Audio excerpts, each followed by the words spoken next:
The day Nathan Sullivan rode into Asheville carrying a mule loaded with salvaged goods and a battered trunk strapped to its haunches.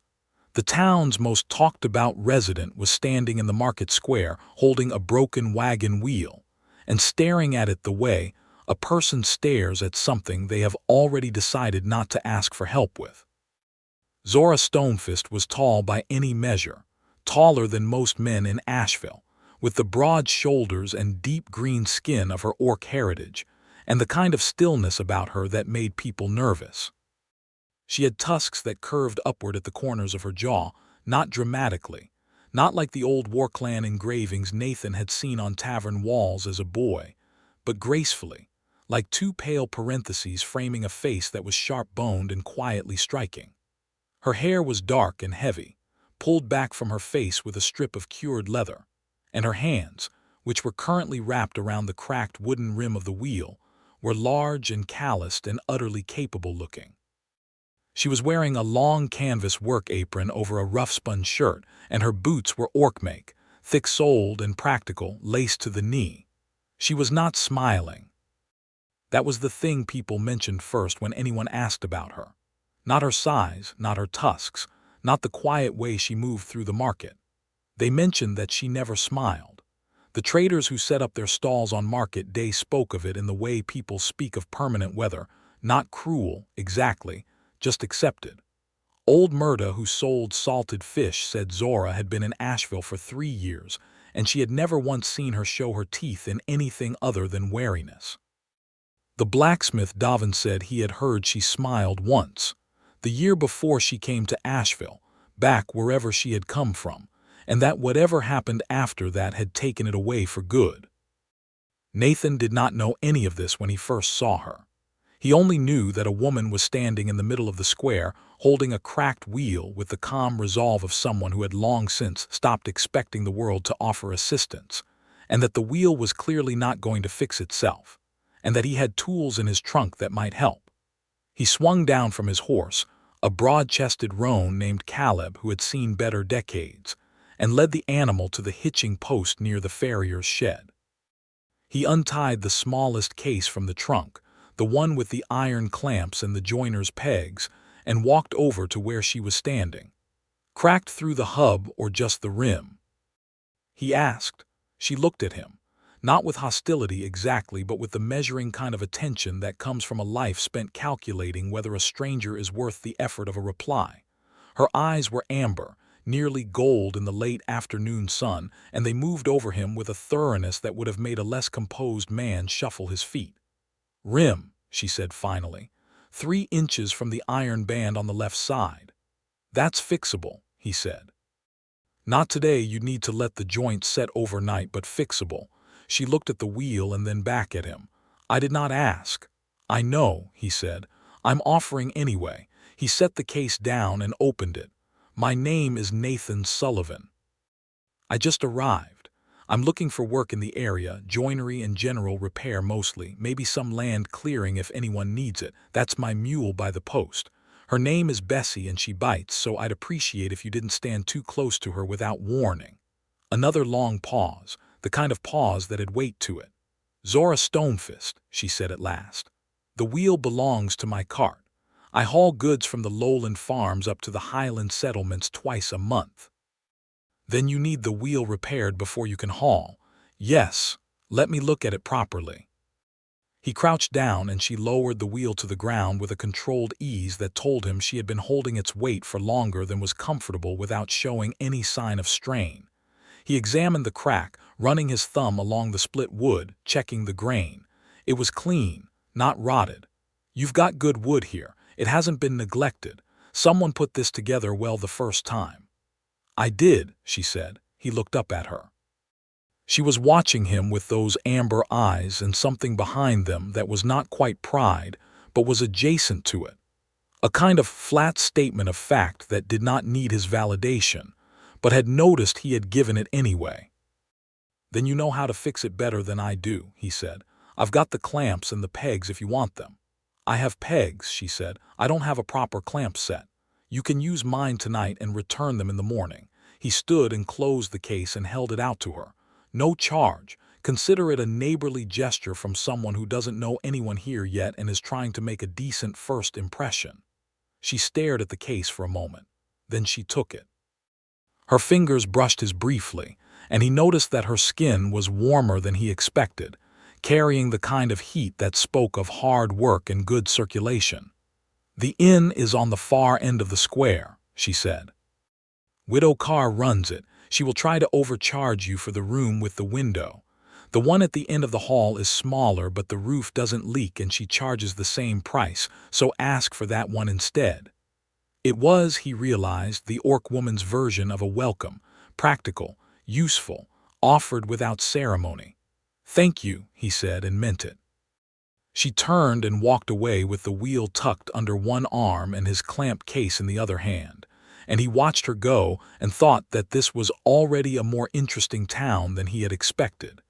He asked for the room at the end of the hall. The roof did not leak. The first month in Ashveil was a process of accumulation for Nathan.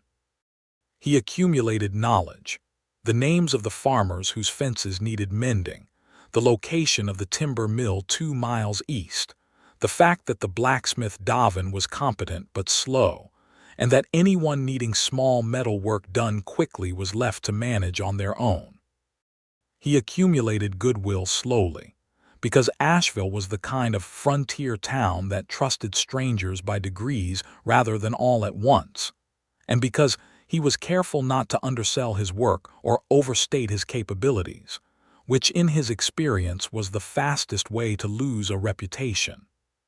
He accumulated a rough but livable situation, renting a small workshop at the edge of town from a farmer named Hollies who had no use for the outbuilding and was glad of the coin.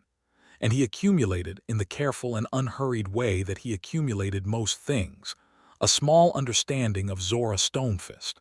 She returned his clamps the morning after he arrived, set them on the step outside the inn before dawn with a note that said only repaired. "Thank you." He saw her next at the market 3 days later, selling the hauled goods she had collected from the lowland farms: preserved roots, dried herbs, bolts of homespun wool. She worked her stall with a precise efficiency that was almost hypnotic. She did not barter and joke the way some of the other traders did. She named her prices, which were fair, and she made change accurately, and she answered questions about provenance and quality with a thoroughness that left customers nothing to argue about. She did not smile. When a customer haggled too aggressively, she looked at them with those gold eyes and waited, and the haggling always stopped. Nathan bought a bundle of dried herbs for his workshop because the space smelled of old sawdust and damp wood, and he wanted something better. "Wildrose and cedar bark," she said, wrapping the bundle in cloth. "Burn a small piece on a coal in the evening. It lasts a month if you don't overdo it." "How much?" She named a price. He paid it. "How is the wheel holding?" he asked. "Well," she said. "Good joinery work," he said. "Yes," she said, and that was the extent of it. He learned about her by watching and by listening to the town, which talked about her the way frontier towns talk about anyone who lives at the edge of their understanding.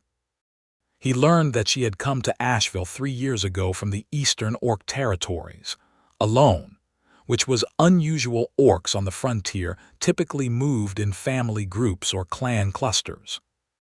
He learned that she lived in a solid stone and timber house on the north side of town that she had partly built herself, and that she kept 2 draft horses for the hauling work, animals so well cared for that even Ashveil's most skeptical farmers admitted their quality. He learned that she paid her debts on time, did not drink to excess, and had twice assisted with barn raisings without being asked, showing up at dawn with a full tool kit and working until the job was done before returning home without attending the celebration afterward. He learned, because old Murda told him with the frankness of someone who had decided he was all right, that Zora had come from a clan that had been broken up by a territorial dispute 5 years back. Not a war exactly, more of a slow dissolution, land taken piece by piece, families scattered, the kind of ending that didn't make a clean story because it wasn't clean. that she had lost her brother in the last confrontation with the land agents, that she had been engaged to be married to a man within the clan, and that he had taken a different road afterward, and nobody in Ashveil knew exactly what that road looked like, only that Zora had arrived here without him. "She doesn't talk about it," Murda said, handing Nathan a packet of salted fish he hadn't asked for but had been handed anyway as a function of Murda's conversational style. "Can't blame her. Town treated her cold enough when she first arrived. Better now, mostly. But you don't forget cold." Nathan did not forget the information either. He turned it over in his mind the way he turned over a piece of difficult wood, finding the grain, understanding where it would hold and where it would split. He did not approach her differently because of it. He did not make himself softer or more careful, because he sensed that she would notice that immediately and find it condescending. What he did was continue as he had begun, useful when he could be, undemanding when there was nothing useful to offer, and honest in a way that did not perform itself. The hat happened in the second month. He had been to the market in the next town over, a larger settlement called Durnfield, to source some specialty joinery hardware that Ashveil's small trading post did not stock. The Durnfield market was 5 times the size of Ashveil's and considerably more chaotic, and he had spent a good part of the afternoon navigating it. On the way back, passing a fabric and notion stall that was in the process of packing up for the day, he saw it. It was a hat. There was truly no other word for it, though the word felt inadequate for what it was. It was wide-brimmed, made of some stiff felted material that had started life as brown, but had been subjected to an enthusiastic dye that had gone uneven, resulting in a spectrum from pale amber near the crown to a deep, slightly confused rust at the brim. Someone had added a band of red ribbon that sat slightly crooked, and from the ribbon there depended 3 small dried flowers, one of which was at a 45-degree angle to the other 2. The crown was too tall. The brim was too wide. The whole construction had an air of cheerful, absolute confidence in its own terrible decisions. The stall keeper saw him looking and said, with the tired honesty of someone at the end of a long market day, "It was a commission that the customer decided against. I can't get rid of it." Nathan bought it for 2 copper coins, which was probably still 1.5 copper too many. He was not entirely sure why. He only knew that it had struck him as the kind of object that had an opinion about itself, and that something about the collision of its absolute wrongness with its complete lack of self-awareness was genuinely funny in a way he couldn't explain. He put it in his saddlebag and rode home, and didn't think about it until the next market day when he passed Zora's stall and saw her engaged in what appeared to be a remarkably tedious dispute with a farmer about the weight of a wool bolt. He waited until the farmer had gone, mollified by Zora's eventual and clearly laborious patience with his argument, and then he stepped up to the stall and said, without particular preamble, "I found something in Durnfield that I think needs a second opinion." She looked at him with the expression that said she was allocating a specific and finite amount of her attention to this. He reached into his bag and produced the hat. He set it on the stall counter between a bundle of dried rosemary and a stack of folded cloth. It sat there in its full complicated glory, brim too wide, ribbon askew, the rogue dried flower pointing resolutely in its own direction. Zora Stonefist looked at the hat. The hat, as it were, looked back, and something happened in her face that Nathan would remember for the rest of his life. It started small, a fractional shift around the corners of her mouth, a compression that was fighting with itself. Her eyes, those amber eyes, changed quality, something warm and startled moving through them. Her jaw moved slightly. She pressed her lips together. And then she lost the battle with it quietly but decisively, and the smile broke through. It was not a polite smile. It was not a small, controlled, socially calibrated smile. It was a real one, the kind that involves the whole face, that reaches up into the eyes and crinkles the skin beside them, that shows teeth. She had good teeth, slightly sharp at the canines in the way of orcs, and the expression transformed her face in a way that made Nathan's chest feel strange and warm. She laughed. One short, startled sound that she immediately attempted to recapture, pressing the back of her hand against her mouth. "What?" she said when she had recovered most of her composure, though the smile was still there, still faintly visible at the corners.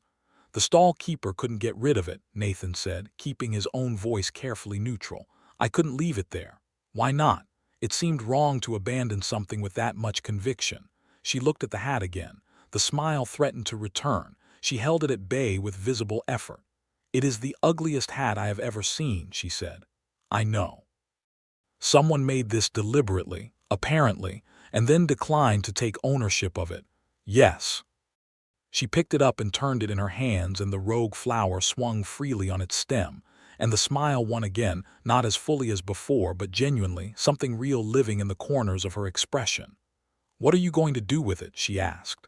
"I haven't decided," he said. "I thought it might appreciate being seen by someone first." She set it down. She looked at him then, directly and steadily, with the kind of look that assessed more than it revealed. "You are a peculiar man, Nathan Sullivan," she said. "Probably," he agreed. She turned back to her stall, and he collected the hat and went back to his workshop, and he thought about that smile for the rest of the day. Thought about it the way you think about something that has rearranged something small but important inside you. He put the hat on the shelf above his workbench. It stayed there. After that, things shifted in a way that was not dramatic but was definite. Zora began to say slightly more than necessary when they crossed paths. Not much. She was not a woman who spoke for the pleasure of filling silence, but when she said something, it was a degree more open than before. She mentioned the weather and its likely effect on the Highland Road. She told him, unprompted, that the timber mill east of town sold second-grade cut at a discount on Fridays, and that most of it was good enough for workshop use. She informed him that a farmer named Gretsch was not to be trusted on the subject of his own fencing, because he consistently described the scope of a repair job as smaller than it was. These were the kind of things she said to people she had decided were worth informing. He understood that and was grateful for it. He repaired her cart's second wheel in late autumn, when a stone on the Highland Road had caught it badly and warped the iron banding. He did it in the workshop while she attended to her horses, and when she came to collect the cart she examined his work thoroughly before nodding. "You set the band clean," she said. "Most joiners would have overlapped it and called it good enough. Overlapping it means it'll catch again at the same point, defeats the purpose." She looked at him over the rim of the cart. "The farmer 2 towns east does it that way, then charges for the repair again 6 months later." "That's a business model," Nathan said. "It is a dishonest one." "Yes," he said, "it is." She paid him a fair rate and added a small bundle of cedar bark for the workshop without mentioning it, setting it on the bench next to the hat. They both observed this for a moment without commenting on it. "Do you have work through the winter?" she asked. "Enough. The mill wants help with some structural work in the main building before the freeze, and I've got 3 fence repair contracts from farms in the lowlands before the ground gets too hard."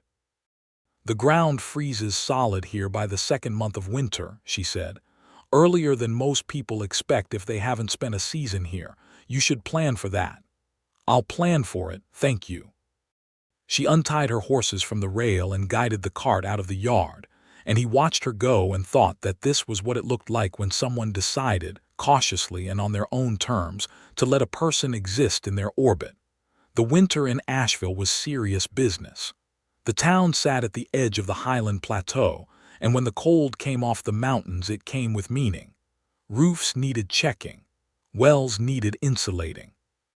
The road north became impassable for carts after the first heavy snowfall, and Zora's hauling route was reduced to what could be done on horseback with pack frames, a harder and colder version of her existing work, which she undertook without any visible adjustment of attitude. Nathan found himself working alongside her more than he had planned for, in the practical way that frontier winters enforce collaboration. He was helping Hollies the farmer reinforce a barn wall against the wind load. When Zora arrived at the farm on her hauling route, and found one of Holly's draft horses with a loose shoe and a developing abscess under the frog of the hoof. She diagnosed it with the calm authority of someone who had dealt with horses her entire life, gave Holly's a precise list of what he needed to do and in what order, and then, because Holly's wife was ill and Holly's himself was more alarmed than helpful, she stayed and did most of it herself. Nathan held the horse's head and kept it calm while she worked, because someone needed to and he was there and available. "You're good with horses," she said, not looking up from the hoof she was packing with drawing paste. "Not as good as you." "No," she agreed, "not as good as me." She said it without arrogance, just as fact. "Most men would not admit that." "Most men haven't watched you work with them," he said. She glanced up at him briefly, back down to the hoof. "Where did you learn?" he asked, not intruding, just asking. There was a difference and he was careful about it. "My father kept horses," she said, after a pause that told him she was deciding whether to answer. "Good ones. We bred them for the eastern trade routes. Our clan territory was good grazing land." She compressed the packing and held it steady. "When the territory was lost, the horses went with it, most of them. I kept two, the ones that are mine now. The pair you have for the hauling work." "Yes, Erna and Breck, they were foals when I left." She tied off the bandage around the hoof with a neat and economical knot. "They've done well." "They're excellent animals," Nathan said. "Anyone in town with eyes can see that." She straightened and looked at him again with that measuring quality. "You say that as if you are making an argument." "I'm not arguing anything," he said. "I'm just saying what's true." She handed him the drawing paste to put away, which he understood was her way of ending the topic while keeping his company, and they finished the job together and rode back toward Ashveil in the early dark of a winter afternoon, the horses making their breath in great white clouds, the sky above the plateau turning from pale blue to something deeper and more final. "Tell me about yourself," she said, unexpectedly. The words came out a little stiffly, as if she had been holding them and had decided to release them before she thought too much about it. He considered where to start, because he did not want to give her a rehearsed version. "I grew up in the southern lowlands in a town called Heron's Fork. My father was a joiner. I went into his trade. He died when I was 22 fever and I stayed in the town for a few years after, took over his workshop. Then I sold the shop and started moving around, picking up work. I've been doing that for about 4 years." "What made you sell the shop?" "It stopped feeling like mine," he said. "It felt like I was still living in my father's life, which was a good life but wasn't mine. I needed to find out what mine looked like." She was quiet for a moment, and when she spoke again her voice was careful. "I understand that," she said. He did not ask her to elaborate, and she did not. But the understanding sat between them in the cold air, warm in a way that mattered. They reached the edge of town and parted ways at the northern road that led to her house, and he rode back to his workshop, and the hat on the shelf, and thought that winter in Ashveil was turning out to be considerably more interesting than he had anticipated. It was deep in that same winter, in the month when the snow reached the second rail of every fence, and the nights were so clear the stars looked sharp enough to cut, that the incident with the men from Durnfield happened. There were 3 of them, traders who had come to Ashveil through the Highland Pass and gotten lodged at Widow Carr's Inn when the pass closed behind them unexpectedly. They were not cruel men exactly, but they were men who had lived in places where orc presence was rare and therefore, in the logic of small minds, unsettling. After 2 nights in the inn with Ashveil's limited entertainment, they had developed opinions. Nathan was in the inn common room when they started talking about Zora. She was not present. She was at her house on the north end of town. But the men were speaking loudly enough that it carried, and what they were saying was the particular kind of lazy ugliness that came from people who had no personal grievance and were simply filling an evening with something to feel superior about. Nathan set down his mug. He did not make a scene. He was not a man given to scenes. But he stood up and walked to their table and sat down across from them with the kind of deliberate, unhurried calm that is in its own way more effective than raised voices, and he said, "You're talking about one of my neighbors." The largest of the three, a heavy-set man with a trader's sun-marked face, looked at him with the assessment that precedes either argument or acquiescence. "Didn't know anyone was listening." "I was listening," Nathan said. "I'm listening now. And I'm telling you that the woman you're describing is a legitimate business owner in this town who pays her taxes and her debts and has never given anyone here a reason for what you're saying." "She's an orc," the man said, as if this were a complete argument. "She's a person," Nathan said, "who is not here to defend herself and doesn't need to be because she hasn't done anything that requires defending." He looked at the man steadily. "I'd appreciate it if you found something else to talk about." There was a long moment. Widow Carr, behind her counter, was very still. Two other regulars at the bar were watching. The large man made a sound that was not quite agreement and not quite argument and looked away. The conversation moved to other topics.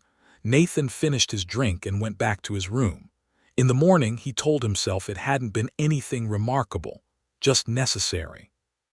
But Widow Carr mentioned it to old Murda, who mentioned it to the farmer Hollies' wife when she had recovered, who mentioned it to someone else.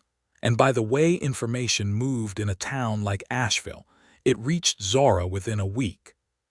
She came to his workshop on a gray Tuesday afternoon with a repaired chisel she had borrowed 2 weeks earlier and set it on his bench without preamble. She stood in the doorway for a moment, and he looked up from the joint he was fitting, and she said, "You did not need to do that." "I know," he said. "It did not cost you anything to let it alone." "That's not true," he said, setting down the joint. "It would have cost me my opinion of myself." She looked at him. The amber eyes were doing that complex thing, where they revealed more than they meant to. She was wearing her heavy winter coat, dark wool with orcwork stitching at the collar, and there was snow on her shoulders that she had not brushed off. "I have handled worse than those men," she said. "I know you have," he said. "That's not the point." "What is the point?" "That you should not have to," he said simply. "Not in this town, not while I'm in it." Something moved across her face and she looked away, out the workshop window at the snow-gray street, and he let the silence be what it was. She turned back. "My cart will need the axle grease restocked before the spring thaw. I don't trust the Ashveil Trading Post stock of it. It goes rancid over winter storage." "You have a connection in Durnfield." The redirect was transparent and deliberate, and he respected it completely. "I can find one," he said. "The price should not be more than 4 copper per pot," she said.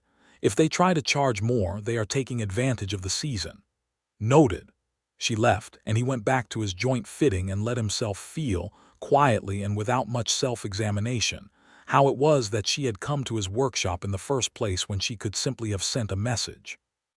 Spring came to Ashveil in the grudging, piecemeal way of Highland springs, the snow retreating in patches rather than all at once, the mud season arriving before anyone was ready for it and staying longer than seemed fair. The roads turned to channels. The lowland farms flooded at the edges, and Zora's hauling work became harder and more complicated, the routes requiring judgment about weight and wheel clearance that she made with the expertise of long practice.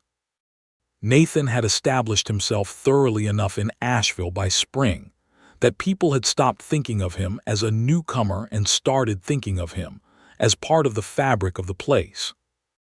He had taken on 2 apprentices, young men from the farms who had more aptitude than their father's fields required, and the workshop had expanded from small repairs to genuine construction work, a commission from the mill owner for a new loading dock structure. But the thing that had been accumulating between himself and Zora continued to accumulate, in the unhurried way of things that are being built properly rather than quickly. They ate together at the inn on market days after the stalls closed, not by arrangement at first, but by proximity and habit that gradually became arrangement. She told him, over broth and bread, about the Highland settlements she serviced on her route, their names, their characters, the particular requests they made, and the difficulties they created. He told her about the commission work, the structural problems that interested him, the qualities of different timbers and what they were good for.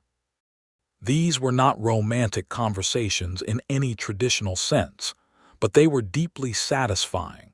Two people with genuine competences talking to each other with respect. And there was something in that which Nathan found more compelling than many things he had encountered.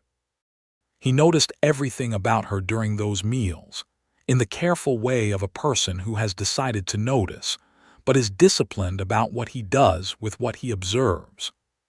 He noticed that she ate with deliberate neatness and disliked waste in any form, that she always ordered the same meal on the first visit to a new inn, but varied considerably on subsequent ones, that she used her hands when she was explaining something she found interesting, not broadly, but precisely, the hands moving to indicate dimension and relationship. He noticed that she laughed rarely, but that when she did it was always at something that was genuinely clever or absurd, and never at anyone's expense. He noticed the way she managed the small social indignities that still came her way in Ashveil occasionally, not with anger or visible hurt, but with a contained composure that he knew, by now, cost her something. He noticed, in the soft light of the inn common room on a Thursday evening in early spring, that she was one of the most beautiful people he had ever seen. Not in spite of what she was, not despite the tusks or the green skin or the height or the breadth of her, but entirely including all of it because it was all hers, all part of the same coherent and arresting whole. He did not say this. Not yet. It was not the right time. He understood timing the way he understood joinery. The wood told you when it was ready to take the joint, and you did not force it before then. What he did, on a warm afternoon in late spring when the mud had finally given way to something approaching proper ground, was ask if she wanted to walk the North Highland track with him. He was considering the route for a potential timber contract and wanted to assess the road condition. She knew the road better than anyone. "You could ask the farmers," she said. "I could," he agreed. "But they'll tell me what's convenient for them to tell me. You'll tell me what's actually there." She considered this for a moment, and then said she would come on Saturday morning, and he understood this was also an acceptance of the walk itself, and not only its practical purpose. The walk was 4 miles up and 4 miles back, through the greening highland landscape, the air still carrying the cold of altitude but softened now by the new season. Zora walked with the easy loping stride of someone who had covered distances on foot since childhood, and Nathan kept pace with her without effort.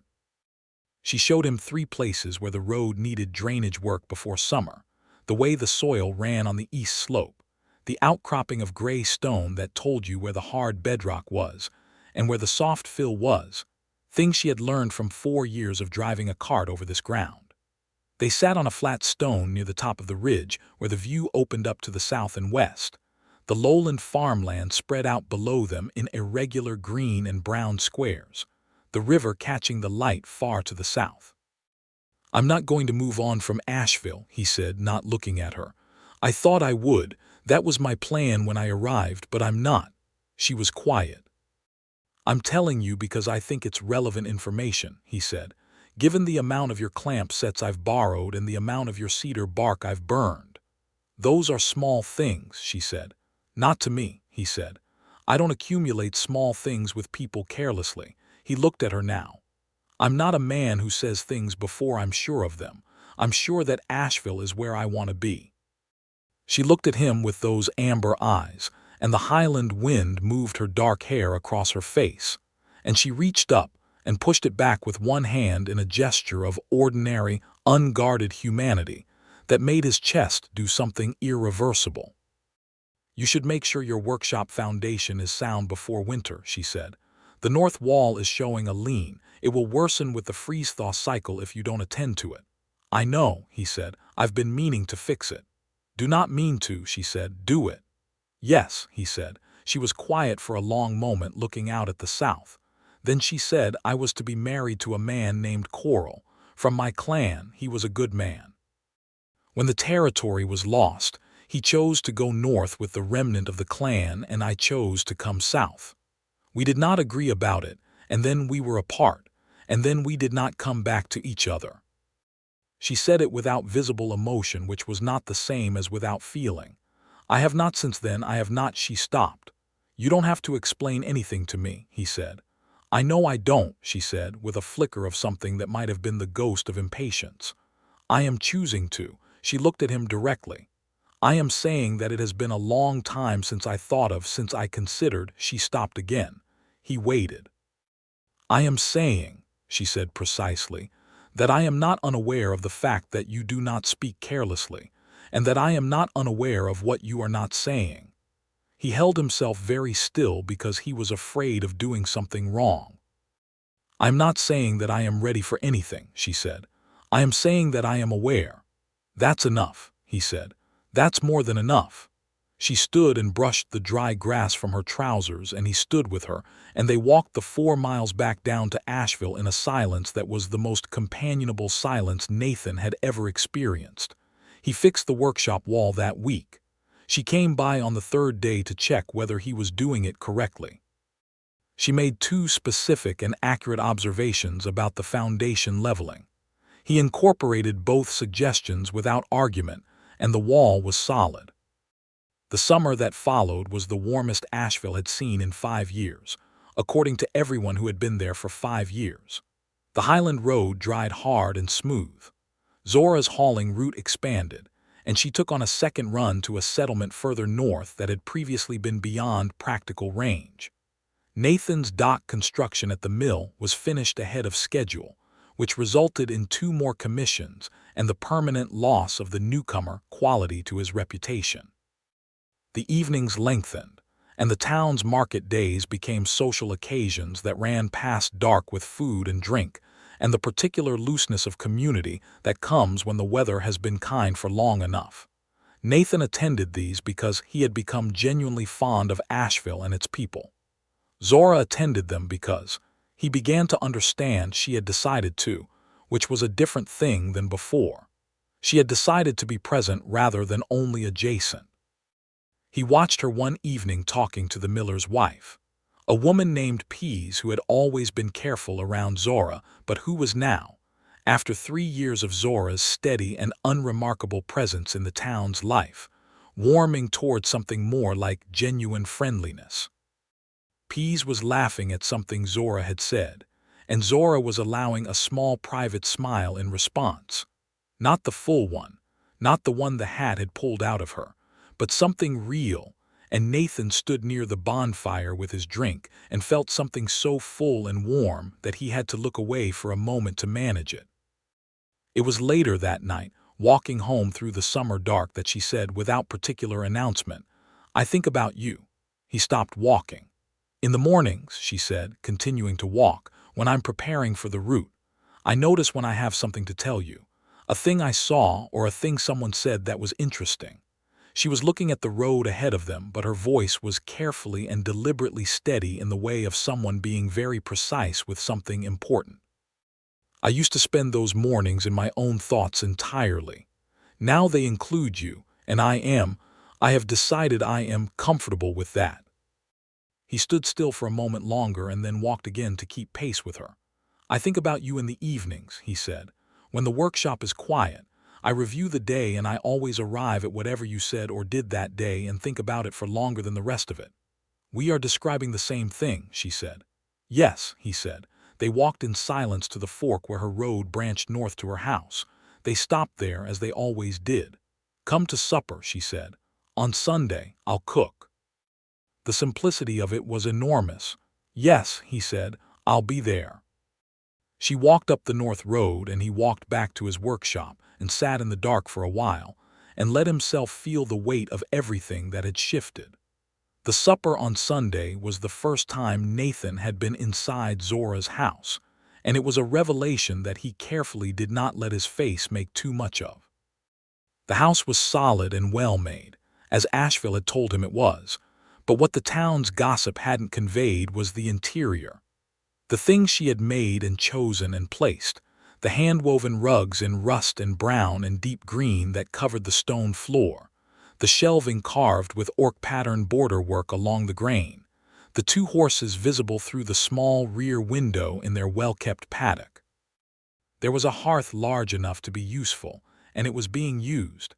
something rich and herb-thick simmering in the pot above the coals.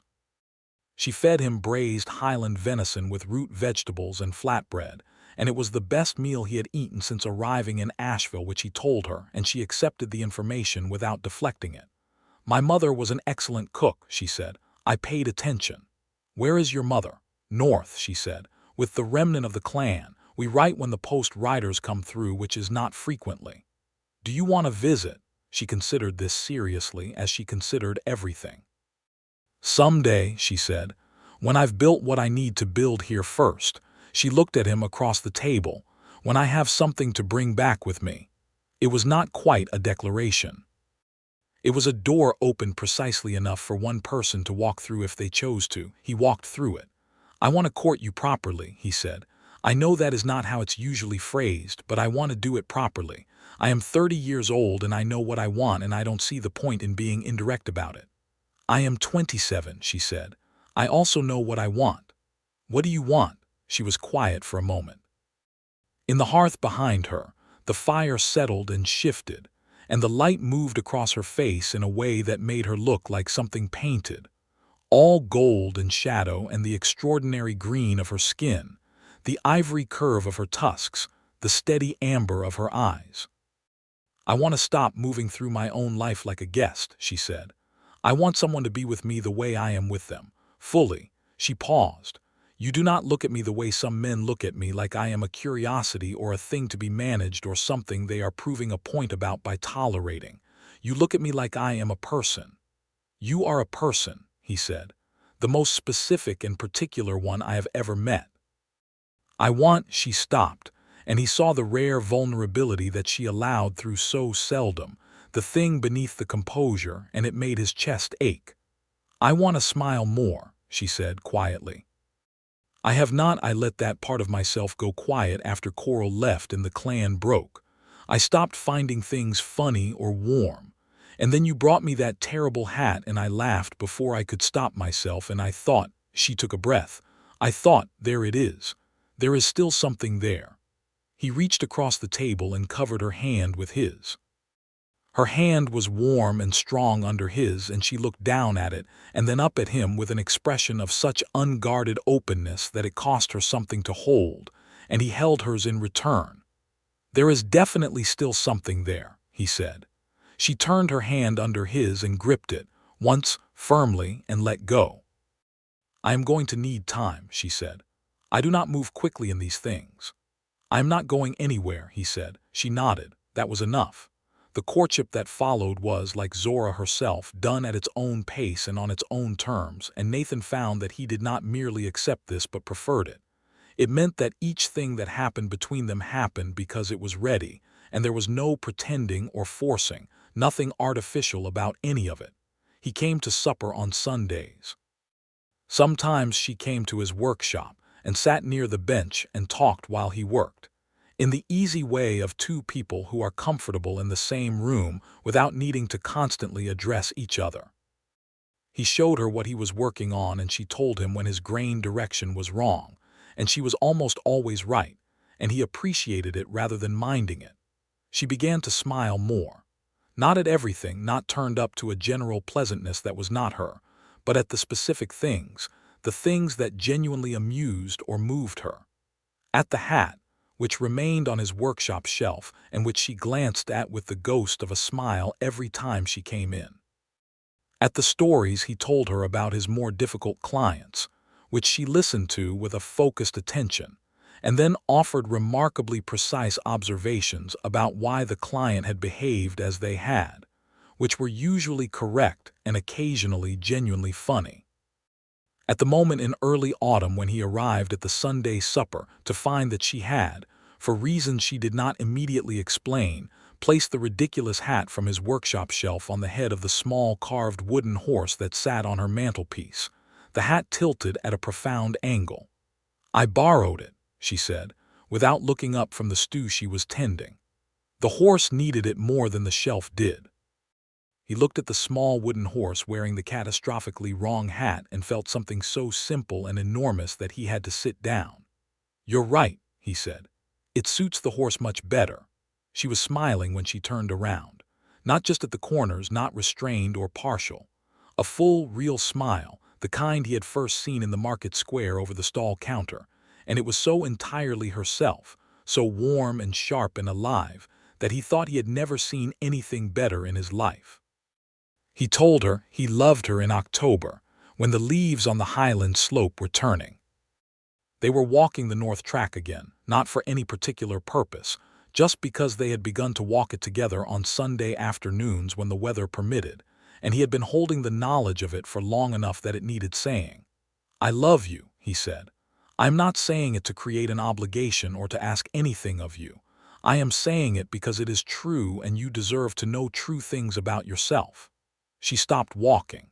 He stopped too and waited. She turned to look at him, the autumn light catching her face, and she said, "I know you do," quietly, precisely. "I have known for a while. I was waiting for you to say it." She looked at him steadily. "I love you as well. I have been—" She paused, and he could see her working through the honesty of it. "I have been afraid of it, because the last time I was here in this feeling it ended in loss, and I did not know if I could." She stopped. "You don't have to qualify it," he said. "I'm not qualifying it," she said. "I'm explaining it. There's a difference." "You're right," he said. "There is." "I love you," she said. "And I am choosing to be here in this with you. I am choosing it knowing what it can cost."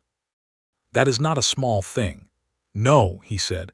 "It is not a small thing, neither is my love for you." She reached out and touched his face, her large, warm hand cupping his jaw in the way you touch something you want to know by more than sight. And he turned his face into her palm, and she stood there in the October light on the Highland road with her hand on his face, and he covered her hand with his, and neither of them said anything for a while, because there was nothing better that could be said. He kissed her later at the door of her house on the North Road, when the evening had come in cold and clear, and the stars were beginning.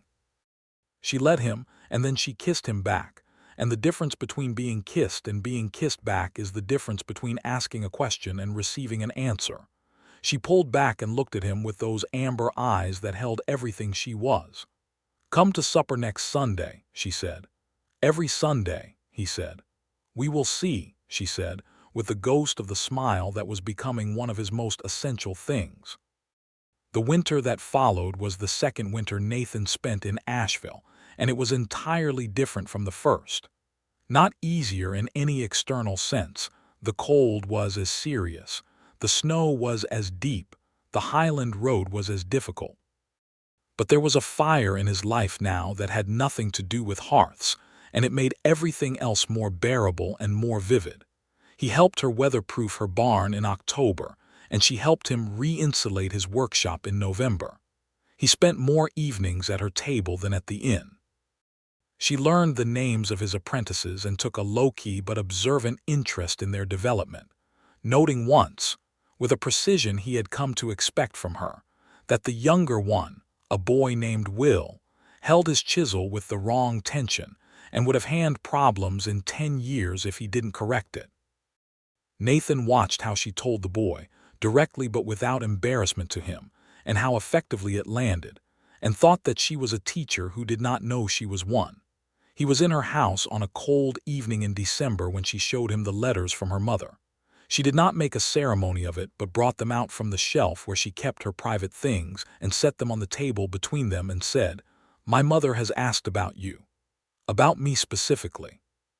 She heard from someone in the northern settlements, through the clan network, that there was a human man at the market in Ashveil who argued with traders on my behalf. She wanted to know who he was. Zora's expression was complicated and warm. I told her. What did she say? She picked up the most recent letter and turned it to show him the end of it, written in the angular orc script he could not read, and translated without affect. "Tell him that any man who values my daughter's peace above his own comfort is welcome at our fire whenever the road allows." Nathan was quiet for a moment. He felt something deep and honest moving through him. "I would like to meet her," he said. "Next year," Zora said, "when the northern road opens in the spring, I would like to take you." She folded the letter carefully and held it, not looking at him. "I would like to show them that what I have built here includes someone."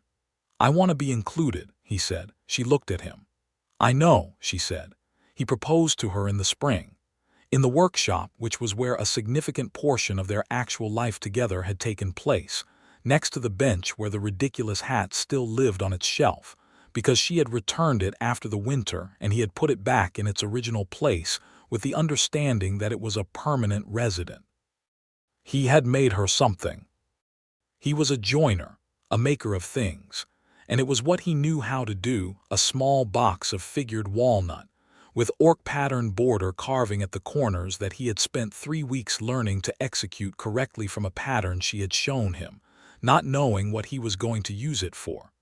He had practiced on scrap until it was right. The box opened on a small brass hinge to a lined interior that held a ring of his mother's, a simple thing, a silver band with a small green stone the color of Zora's skin in morning light. He did not kneel, because he had thought about it and decided it was not the right gesture for her, that it would make her feel managed rather than cherished. He stood and held out the box and said, "I want to spend the rest of my life building things with you, actual things and also the other kind. I want your Sunday suppers and your corrections about my grain direction and your laugh when something is genuinely absurd. I want to go north with you and meet your mother and have her tell me I'm adequate in whatever way she decides to express it. I want to be the person you think about in the mornings." He paused. "I love you entirely. Will you marry me?" She stood very still. She looked at the box and the ring inside it and then at his face. Her amber eyes were bright in a way he had not seen before, some moisture gathered at the corners that she did not shed. "The carving at the corners," she said. "Yes. You learned the pattern. Yes. You spent time on it. 3 weeks on the scrap alone," he said. "It kept wanting to go wrong on the left corner." She looked at the box for a long moment.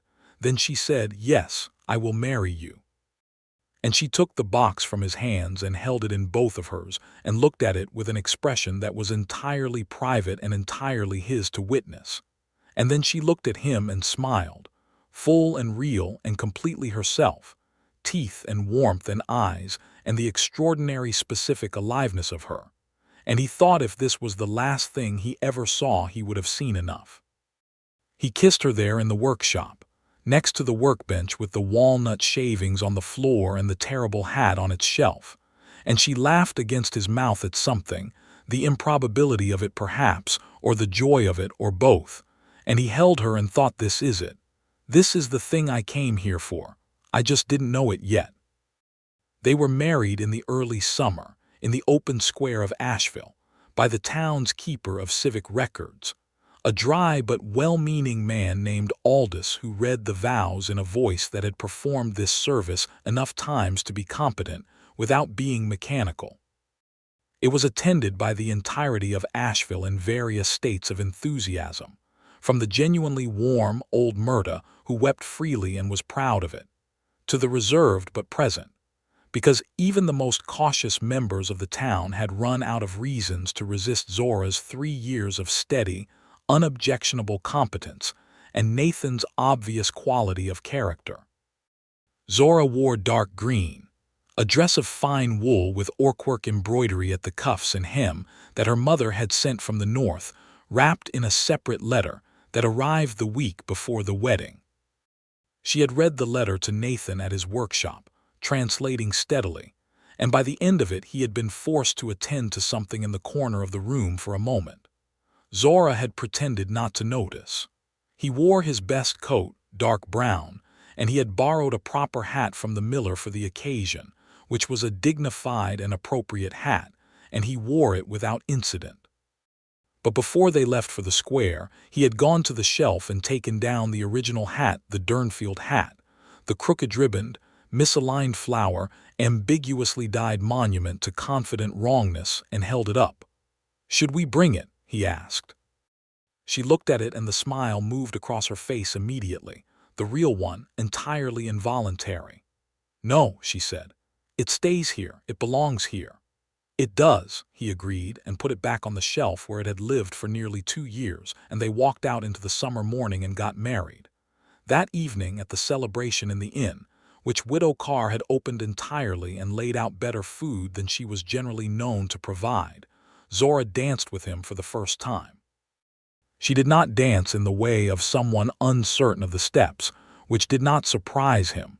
She was physically competent at everything she undertook with focus. She was also, he discovered, in possession of a kind of serious enjoyment of music that she had not previously disclosed, a way of listening to the fiddle player that involved a stillness and a slight parting of her lips, as if the music required her complete attention, and it was getting it. They danced twice and then sat and drank good wine that Myrta had contributed with the offhand generosity of a woman who had been hoping for this outcome for months. And around them, Ashveil celebrated with the wholehearted simplicity of people who lived hard and knew a good thing when they finally saw it arrive. Hollis the farmer raised his cup and gave a toast that was mostly about the quality of Nathan's fence repair work, which was the highest compliment Hollis's particular emotional register could offer. The miller's wife Pease gave a speech about Zora's steadiness and reliability, and how the town would have been the worse for her not arriving, and she said it with a directness that made Zora look at her for a moment with an expression of genuine surprise, and after a pause, gratitude. They went home together, to her house on the North Road which had become their house, and in the quiet of the summer night Nathan sat on the edge of their bed and took her hands in his and said, "How are you?" She considered this for a moment the way she considered everything, and then she said with full and certain simplicity, "Happy." He held that word and turned it over like a fine piece of wood, feeling the grain of it. "Good," he said. "Me too." Life together in Ashveil settled into a shape that was not without difficulty. Nothing of value is ever without difficulty, but that was fundamentally and deeply good. They were two capable and opinionated people building a shared existence, and there were mornings when they disagreed about things with genuine heat, because both of them had opinions and the practice of expressing them, and neither was inclined toward false agreement. He thought she was too cautious about expansion in her hauling business, that she could take on the northern route year-round with the right equipment. She thought he took on too many commission projects at once and spread himself thin, and said so repeatedly and accurately. But they resolved these disagreements with the same fundamental respect that had characterized everything between them from the beginning, because they had built the foundation before the house, and the foundation was solid. Her mother came south in the second autumn, traveling with a clan cousin named Brekoru, who served as both escort and chaperone in the traditional Orc sense of the word, a witness to important encounters, a holder of family memory.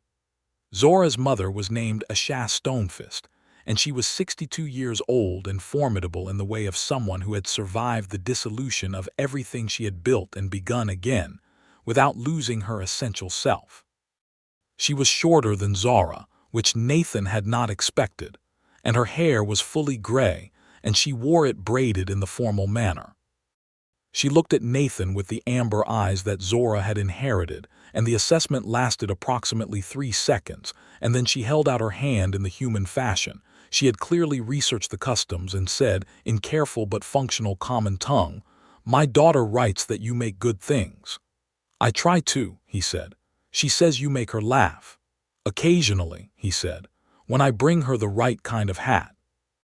Asha looked at him for a moment longer and then, with the precise deliberateness of someone making a considered choice, she smiled. "Good," she said. "She needs someone who can do that."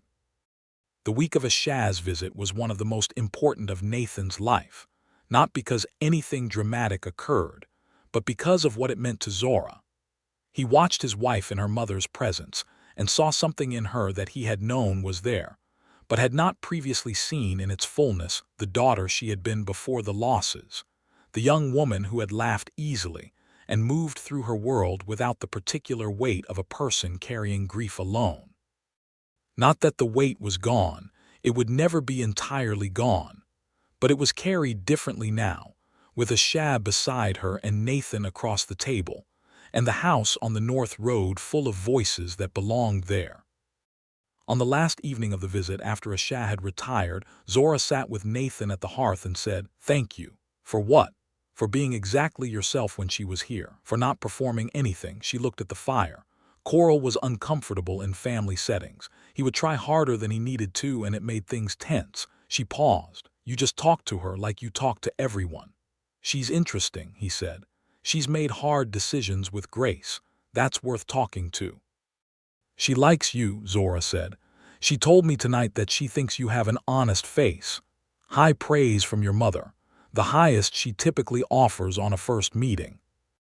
Zora leaned against his shoulder, and he put his arm around her, and they sat in the firelight, and he felt the rightness of it so completely that it was almost physical, a sensation in the chest that required no further description.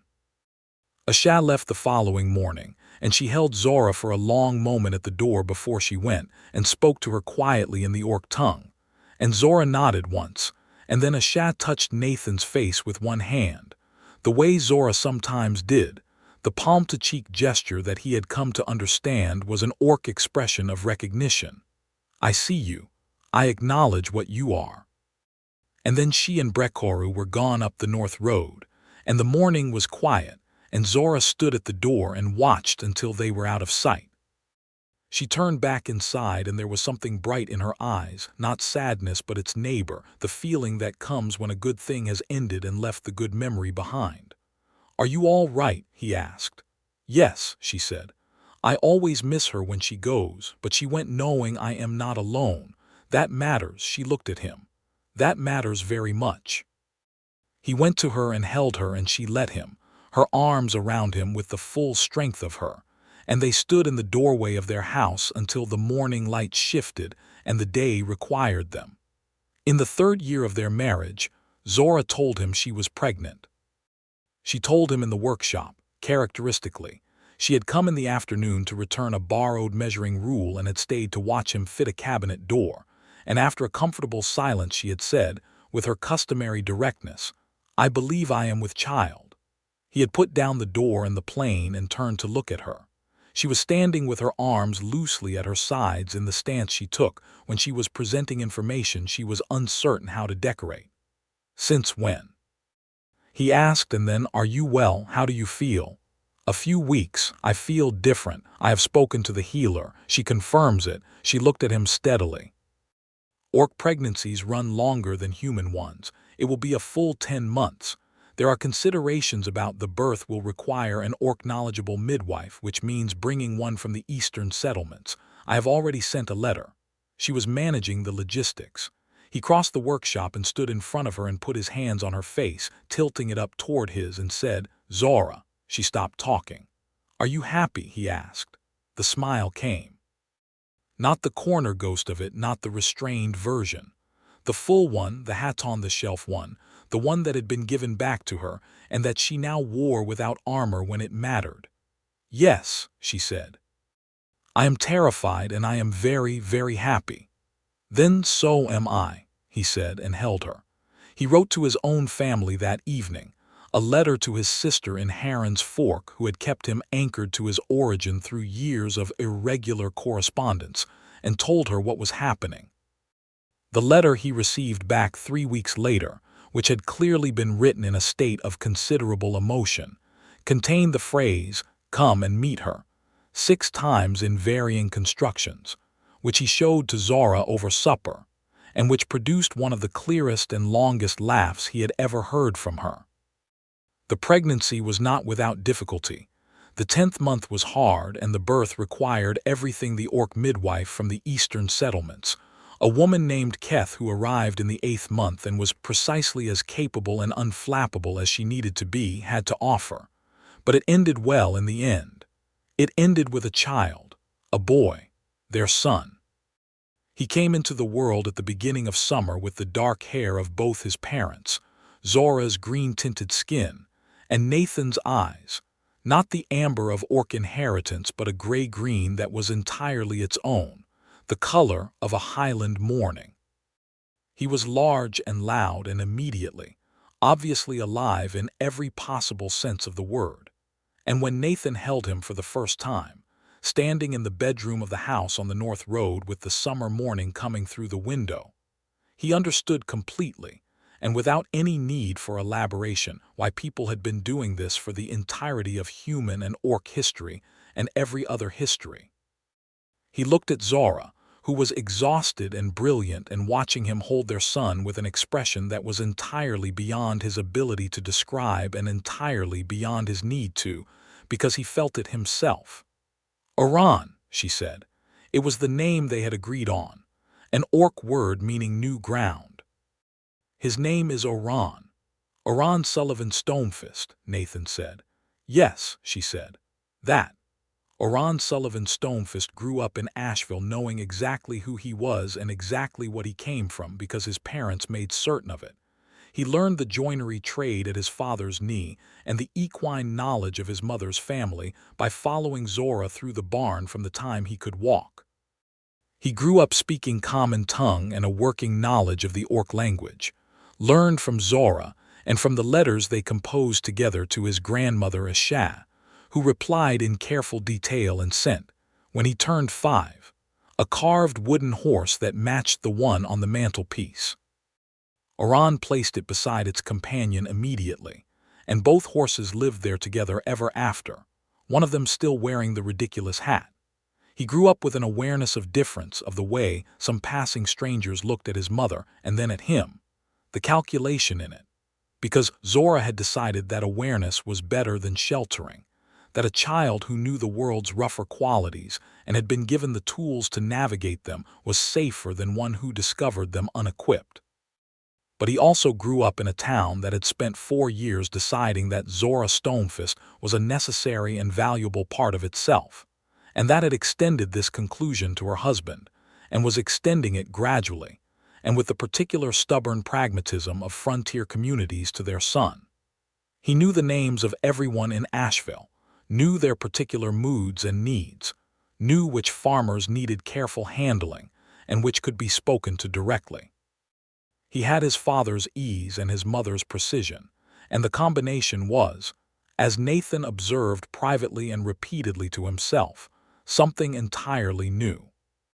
A daughter followed 3 years later, Mara, named for Zora's grandmother, who had Nathan's jaw and Zora's coloring and an absolute fearlessness about the world that caused Zora considerable quiet amusement, and Nathan a great deal of preemptive anxiety, which he handled by building things. He built a proper expansion onto the house in the year of Mara's birth, a wider kitchen and a second sleeping room, and he built it with the full partnership of Zora's opinion at every structural decision, and it was solid and good and lasted. Holly's barn, which Nathan had first repaired in his earliest months in Ashveil, was still standing and sound. The mill dock he had built in his first summer was still in daily use. The house on the North Road, built first by Zora's hands alone, and then added to by both of theirs together, was full and warm and used as it was meant to be. Ashveil itself changed over the years, slowly but genuinely. More people arrived from the Eastern Territories, including 2 orc families who settled in the lower quarter of town, and established a smithy that became the best metal work available within a day's ride.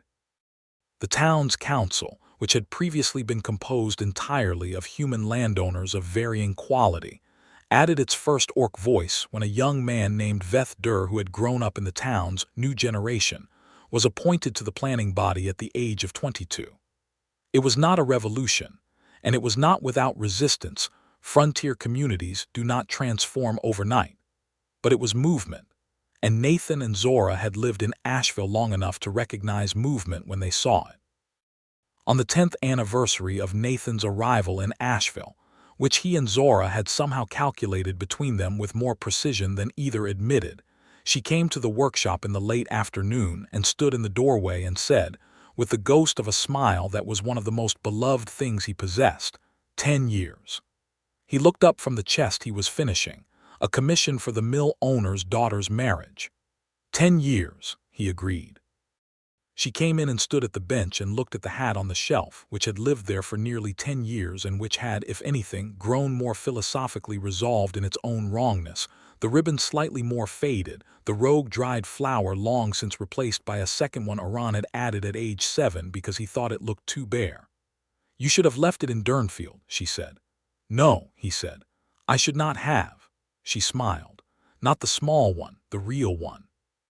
He came around the bench and stood in front of her, and she was still as tall as she had ever been, and still as warmly green, and still as precisely and specifically herself. And he had been married to her for 7 years and had known her for 10, and the thing he felt in his chest when she looked at him with those amber eyes was exactly the thing he had first begun to feel on a warm market day when he had produced a ridiculous hat and watched it unblock something in her that had been stopped up for a long time. "What do you want to do to mark the occasion?" he asked. She considered this with the gravity she applied to real decisions. "Supper," she said. "At the inn. The good table, the one near the window. Murda will join us if we ask her. She is getting older and I think she likes being included. Oran and Mara can sit at the children's table until they prove themselves old enough to keep adult conversation." "Oran is 9, he said. "He might be ready." "He is not," she said, with absolute certainty. "He told me yesterday that a goat could run the mill more efficiently than the current miller, and he said it loudly in the market square." "That might actually be correct. That is not the point," he laughed. She watched him laugh with the expression she had when something delighted her, and she had decided to let it show. And then she reached past him and took the hat from the shelf and settled it on his head at the most wrong possible angle, and stood back and looked at him with it. He stood perfectly still and let her look. She lasted 4 seconds before the laugh came. Full and real and entirely herself. The laugh that he had first heard in a market square on a summer afternoon, when he had set something ridiculous between them on a counter, and waited to see what she did with it. He took the hat off and turned it in his hands and looked at it, the faded ribbon and the misaligned flowers and the too tall crown, and thought about the Durnfield stall keeper who had said they couldn't get rid of it, and thought about the 2 copper coins, and thought about everything that had followed from that particular and inexplicable decision to carry it home. "Thank you for this hat," he said. "You gave it to me," she said. "Or near enough." "I know," he said, "but thank you anyway." She took it from him and put it back on the shelf where it belonged, between the joinery square and the knot of cedar bark that was nearly always half-burned, and nearly always being replaced. She straightened it with 2 fingers until the ribbon faced front and the rogue flower pointed at what might be generously described as northward. "Come home for supper first," she said. "Then the inn. I have bread started." "I'll close up the workshop," he said. She went to the door and stopped there, framed against the late afternoon light that came amber and long across the square, the light of an Ashveil October that had turned the highland trees to rust and gold.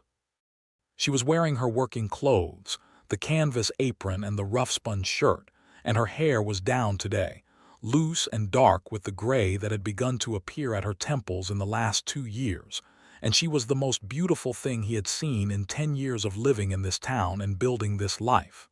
"Nathan," she said. "Yes." "I was not going to say anything significant," she said. "I was going to make a practical observation about the workshop door latch, which is loose again and will cause you trouble before winter."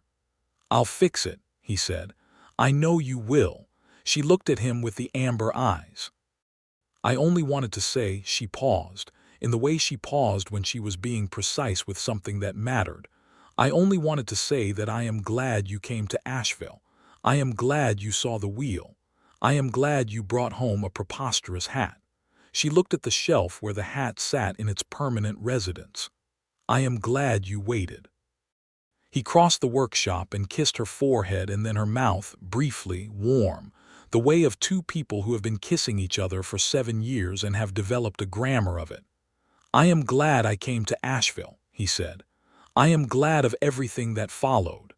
She nodded once with the satisfaction of a completed thought.